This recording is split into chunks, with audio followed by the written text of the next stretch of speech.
May kaibigan po siya na nag-refer po sa kanya doon papuntang Cambodia. Alam niya ba na pagpunta niya roon ay legit o hindi? Yung sinabi po sa kanya ng kaibigan niya, Sen, legit daw po eh. Kasi may Okay. mga kaibigan na daw po na nauna doon, kaya po nag-go siya. Maganda po yung mga pangako, Sen. Tapos first time din po mag-abroad ng asawa ko. Hindi po sila naharang sa immigration. Dahil Kasama po ata nung company po yung immigration. From Naiya, papunta pong Vietnam. Tapos Vietnam po, papuntang Cambodia. Nagpaalam po yung asawa ko na kung pwede, umuwi na siya ng Pinas. Ngayon, ang sabi po ng recruiter, bayaran daw po ng 170k yung nagastos nila. At bayad daw po sa immigration yung 150, tapos 20k daw po yung sa ticket.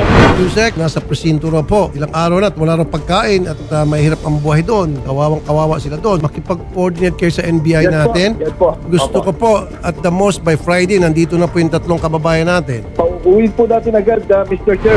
Let's give it until by Friday. So today, may pupunta pong mga taga-TMW, yung ATN, para bisitahin po sa kulungan yung mister nyo at yung dalawa pa niyang kasamahan. Okay? Tomorrow Okay mag-update kami.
Ma'am Kayla, finally, andito na po si Sir Rajaner.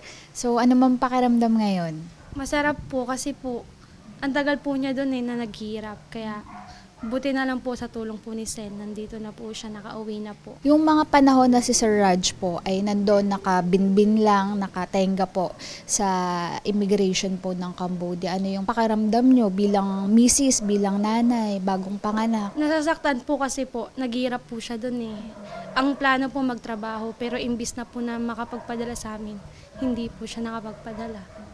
May time ba na parang nawalan ka ng pag-asa na baka magtagal siya doon, makulong siya doon ng tuluyan? Opo ma'am, at matagal po kasi naawa po ako sa kanya. Umiiyak na po ako sa nanay ko kasi naawa po sa kanya. Kada po tatawag po siya, nahihirapan na daw siya, ganon. Kaya yun po.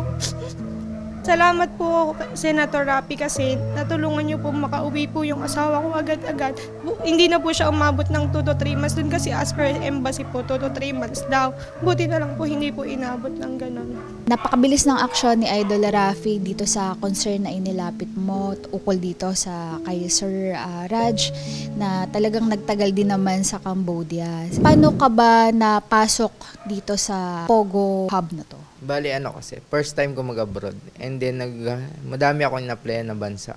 Then, yung Cambodia lang yung katangi-tangi na madali akong napasa gano'n. Which is, dun pa lang nakakaduda naman na. Pero nag-take risk ako kasi kailangan ng pamilya ko, lalo ng anak ko. And then, tsaka yung mga pangako nila is sobrang gaganda. Hindi mo iisipin na anuhin ka, lolokohin ka. Like, yung sahod is $1,000, all expenses paid. Tapos may day off, pwede, may freedom. Yun po yung pinaka-concern, yung salary tsaka yung freedom. Yung salary po hindi totoo, napakadami pong deductions. Tapos yung freedom po hindi, nakakulong po kayo sa loob. Tapos po yung mga boss na Chinese is may mga punishments like pinag-i-squat ganon, then kinokuryente po ng ganon yung mga napapanish po. Ayun, expect ko na, akala ko itataguyod ko yung pamilya ko doon, kaso worst case scenario pa yung nangyari. Sir, hindi ka ba nagtaka dito pa lang sa Pinas na hindi sila dumaan dun sa usual talaga na dinadaanan ng isang OFW na magtatrabaho sa ibang bansa? Hindi ko po talaga paalam kasi first time ko lang mag-abroad. And then, may nag-refer din kasi sa akin na friend ko. And then, I asked him if legitimate naman yung company. Then, legitimate naman daw po. And then, nag-go ako. Pero, siya kasi, may offload siya, ma'am. Backdoor yung tawag nila eh. Backdoor na pupunta ng Cambodia, which is via boat po. Tsaka plane, combination po ganun. Kaya matagal po siya. So, kakarating niya lang po ngayon dun. Ang sabi po, ang company is Golden Wealth Casino po, and then chat support representative, which is ang duties and responsibilities daw po is answering emails lang, ganun. Something na back office, like more on emails nga daw po. Tapos pagdating po doon is may mga platform sila like yung Twitter, formerly Twitter, now X and Instagram. Yun yung mga gamit nilang fake accounts para makakuha ng client sa US. Pagdating nyo dito sa Vietnam, ano yung naging paalala sa inyo or sinabi sa inyo? Dahil syempre, welcome kayo doon nung employer ninyo. Wala pong welcome na nangyari. Pressure po ang ginawa nila. Kasi yung simula po sa Manila pa lang, sa NAIA, ang flight po namin is February 21, 5 a.m. Nandun na po kami ng February 20 ng before 7 p.m. Tapos before 9 p.m. po, pinipilit na po nila kami mag-check-in. Mag-check-in na kayo, mag-boarding na kayo. Tapos pagdating pa ng Vietnam, same din po. Paglapag namin ng aeroplano, mag-boarding na kayo, mag-check-in na kayo. Ganun po. Gaya nung sinabi ni Idol Rafi dun sa interview kay Ma'am Kayla, usually ang mga immigration, ang bilis mag-offload ng mga Pinoy. Kahit nakapustura. Ngayon, anong nangyari dito? Pwede bang ma-share mo sa amin? Anong nangyari dun sa time na dumaan kayo sa immigration? Nagtanong ba sila? Anong pakay nyo? Bakit kayo pupuntang Vietnam? For bakasyon ba? For work? Ano po sir yung nangyari? May tumawag po sa akin nung time na pagkatapos ko po mag-check-in ng luggage. Tapos sabi niya, tayo ka lang yan sa tapat ng immigration. Tapos punta ka pa sa tapat ng immigration. Tapos kaliwa ka. Tapos yung pangalawang booth, dun ka lang pipila. So may instruction talaga na binigay kung saang lane or line ka pupunta, kung ano yung isasagot mo. At isang tanong lang, umukay ka agad yung immigration sa'yo. Yes po. Maaalala mo ba kung ano ang pangalan or patch na nakasulat dito sa specific immigration officer na ito? Hindi po, pero babae po siya. Tapos nakapang Muslim po. So, sir, dun sa part na yon, hindi ka ba nagtaka na bakit yun lang ang tinanong sa akin, hindi naging mahigpit yung immigration officer? Kasi po, nung sabi po nila nung una is may IO assistance daw po na parang nasabi na po nila lahat ng details na namin doon sa may IO. Kaya konti na lang daw po talaga itatanong. Ayun po yung sabi. Tapos pagkadating naman po namin ng Cambodia, nung nagpapaalam na ako uwi, pinagbabayad po kami ng 170k. Then we asked po bakit 170k.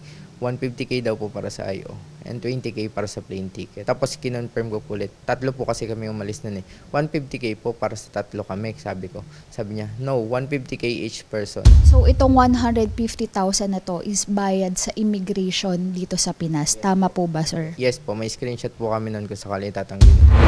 Ang party list na masasandalan. Axia yes! Number 68 sa balota. Pagdating mo naman dito sa Cambodia, dito sa inyong company, dito sa Pogo Hub, ano yung nadatnan mo doon? Ano po, around 50 Filipinos po na nandun. Tapos nag-i-stay po sila doon, nagtsatsaga po sila doon. Hindi totoo na may freedom sila. May freedom po sila. Kasi ano po yun eh, compound. May freedom po sila sa loob lang ng compound. Pero pag lalabas ka po ng compound na like to buy something na kailangan mo, damit, ganun, or mga personal hygiene mo, hindi ka po makakalabas. Nakakulong po sila sa compound. Kamusta yung kalagayan nila doon? Para sa kanila po okay na eh. Okay po sa kanila, parang nasilaw na sila ganun. Yung kasamahan mo, sir, na iba pang Pinoy, ano naman yung naranasan nila doon, mga nauna sa'yo? Kasi may nabanggit ka kanina na meron na torture pala. Yung sa ano naman po, yung mga Pilipino naman po, mga squat po, ganun. Napapa-squat sila na 200 squats, ganun. Tapos yung iba wala nang sinasahod pero parang binibrainwash sila ng Chinese na okay lang yan, wala kayong sahurin. Pag naka-scam naman kayo, papaldo kayo sa commission nyo. Kaya tinitiis po nilang kahit wala silang sinasahod. Ganun. Pwede nyo bang ikwento bakit sila napapanish, bakit sila kinokuryente, bakit po sila pinapasquat? Ano yung nagiging kasalanan nila sa kumpanya? Pagka, for example po, na-late lang po ng 1 minute, ganun. Squat na po yun. Tapos, kunyari, wala ka pong nai-add na client. Kunyari, wala ka nakakausap na client. Ayun, kailangan mo rin pong 9 p.m. to 12 ng tanghali po yung pasok. Tapos, 3 to 6 yung break time. Pagka wala ka po nai-add, ibubunuin mo po yun, 3 to 6. Wala ka pong, di ka po magbe-break ng 3 a.m. to 6 a.m. Dire-diretso po yung work mo. Paano po yung pinapagawa sa inyo bilang isang empleyado doon sa Pogo Hub?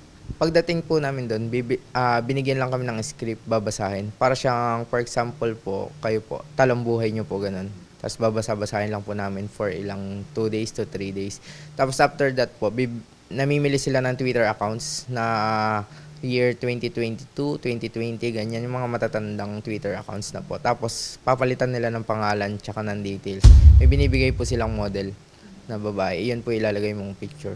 Tsaka tapos magla-like ka ng mga parang trending sa US po, ganun. Tapos kakausapin mo yung mga nagre-reply doon, mga ganun. Tapos yun na po yung mga magiging client mo. Nung nalaman mo na ganito pala yung ginagawa dito sa Pogo Hub na to, ano yung una mong naisip, ano yung una mong naramdaman? Awa po sa mga na-scam nila. Kasi po may one time po yung kawork namin is, yung na-scam niya is, ibang lahi po siya. Yung na-scam niya is may cancer po. Tapos bigla po sinabi ng Chinese boss na, iskamin mo na yan, mamamatay din naman yan. Tapos sabi ko, parang wala silang mga awa. Saka iba nga kaya nilang gawin mamatay sa amin pa kaya na to-torture na iba.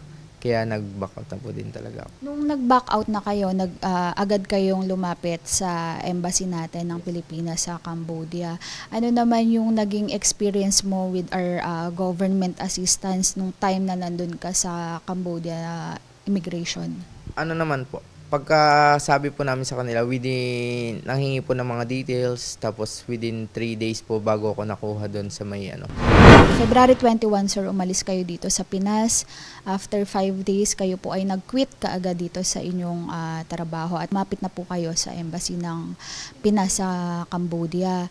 Napakatagal ng inintay nyo kumpara dun sa ibang Pinoy na nakauwi kaagad. At finally, nandito na kayo sa bahay ninyo kasama ang inyong anak at saka si ma'am. Sobrang thank you po, Sen Rapi, kasi napauwi niyo po ako ng maaga. Hindi na po nagtagal ng 2 to 3 months.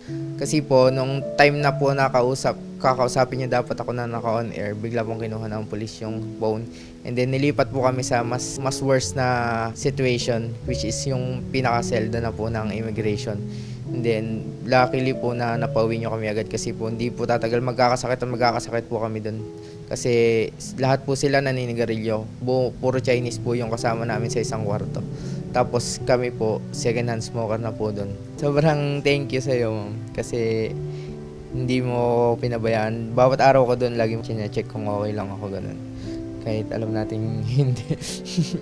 Pero ayun, hindi po siya tumigil. Araw-araw siya nag-i-email, nagpa-follow up sa mga agencies po. Dito na lang ikaw mag-work sa Pinas. Marami namang available na work.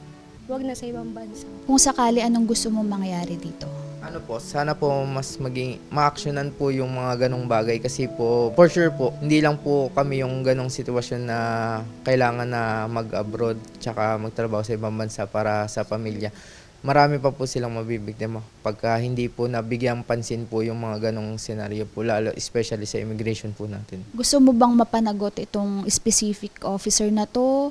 Or mayroon ka bang mensahe para sa ating commissioner ng Bureau of Immigration? Senator Rapi, sana po mapanagot nyo ang mga immigration officer na sangkot sa ganitong bagay, pati na rin po ang mga illegal recruiter na nagpapahamak sa aming kapwa Pilipino. Gaya nga ng sinabi na Idol Rafi, siya ay magsasagawa ng isang Senate hearing upang malaman itong kalakaran na to kasama ang National Bureau of Investigation, Bureau of Immigration, Department of Migrant Workers, pati na rin ang Department of Foreign Affairs. So matatalakay dito kung ano yung nangyari sa inyo, sa mga kasamahan nyo, pati na rin yung ibang mga Pilipino na right now ay nakakaranas ng ganitong pagmamalupit or nakaranas ng human traffic sa ibang bansa. So yun sir, abangan po natin. Kami po ay nakaalalay pa rin sa inyo. Si Idol Rafi po ay nakaalalay pa rin sa inyo. Sasamahan pa rin po namin kayo sa Department of Migrant Workers para po formal na makapagsampa ng complaint laban dito sa nag-recruit sa inyo. Maraming salamat Ma'am Kyla and Sir Raj sa tiwalang ibinigay nyo kay Idol Rafi. Salamat po, Idol Rafi.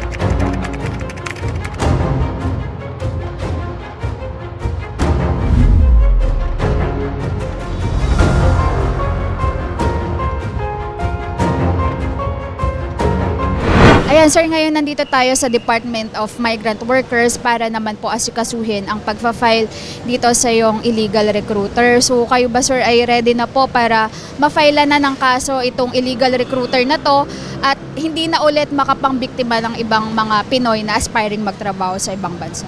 Yes po, ready na po. Para rin po sa mga kapwa Pinoy natin na hindi na sila makaranas ng mga pambibiktima sa illegal recruitment po.